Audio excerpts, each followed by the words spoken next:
Please welcome David Boaz. When I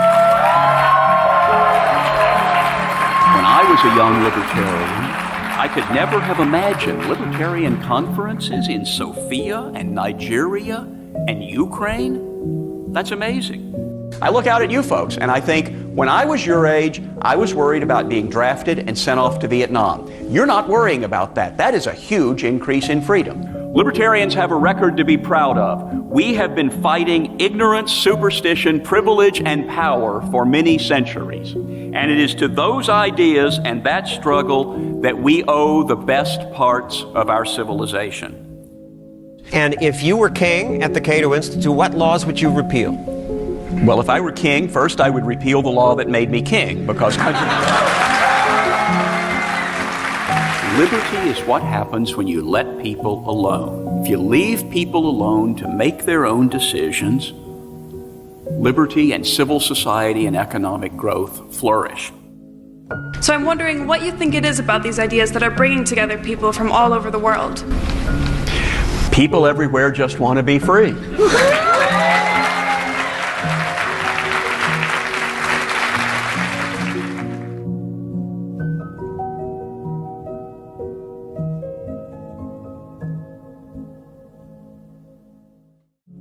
For millennia, with few exceptions, the world was marked by despotism, slavery, hierarchy, rigid class privilege, and literally no increase in the standard of living over hundreds of years. And then the Western world experienced the Enlightenment, a new perspective on the world based on reason, science, and belief in progress, and freedom. And the ideas about freedom eventually came to be known as liberalism.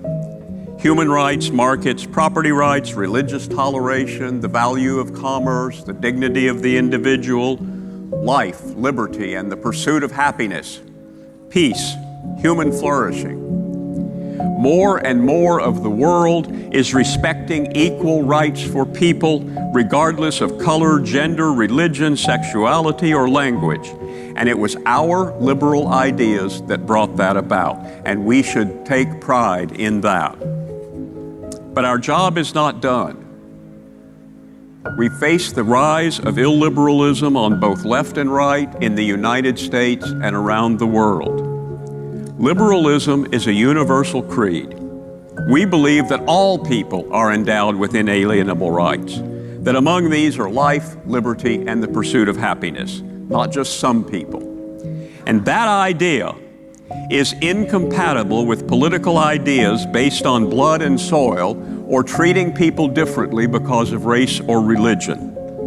And so when you see self-proclaimed freedom advocates talking about blood and soil, or helping a would-be autocrat overturn an election, or talking about LGBT equality as degeneracy, or saying we shouldn't care about government racism against black people, or defending the Confederacy and the cause of the South, or joining right-wing culture wars and supporting politicians who want to use the state to fight their enemies, or posting Holocaust jokes and death threats on Twitter, recognize that for what it is. Speak up, fight back, tell people that's not America and it's certainly not libertarianism. I was asked once by some skeptics what the most important libertarian accomplishment ever was. I thought for a moment and said the abolition of slavery. Okay, they conceded, name another. Now, I thought if you had the abolition of slavery on your resume, you're ready to meet your maker. That's pretty good. But I thought more carefully, and I said, bringing power under the rule of law. That was a revolutionary achievement. Constitutions, divided powers, consent of the governed, all of those things help to constrain the natural human instinct to gain power over others. And constraining that instinct for power is our revolutionary achievement. But it's still incomplete. It's what the levelers and John Locke and the American founders fought for, and the abolitionists. It's what the protesters in 1989 against communism fought for. It's what our friends in Russia and China and Egypt and Ukraine and Hong Kong fight for in challenging circumstances that we never face. It's what we fight for. And now, it's your turn to pick up the banner of liberty.